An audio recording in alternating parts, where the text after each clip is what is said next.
जो वेद बेच दे मूल्य पे वो ब्राह्मण कैसा होता है। धर्म जहाँ बिकने लगे वहाँ पतन निश्चित होता है।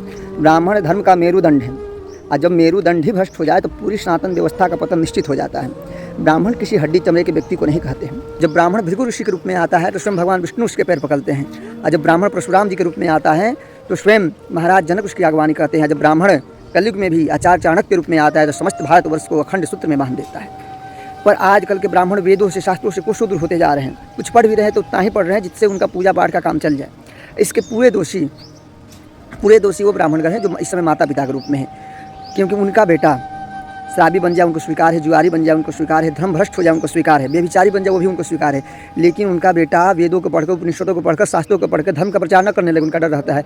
उनका बेटा साधु न बन जाए, संत न बन जाए, इस बात को उनको डर लगा रहता है। स्वयं दूसरे महापुरुषों के, संतों के चरणों में लौट जाते हैं, लेकिन स्वयं का बेटा अगर महापुरुष बनने की सोचे, संत बनने की सोचे तो इससे उनको तकलीफ होने लगती है, पीड़ा होने लगती है। ये जरूरी है कि ब्राह्मण धन की लोलुपता से उठकर वेदों की ओर लौटे, शास्त्रों को पढ़ें।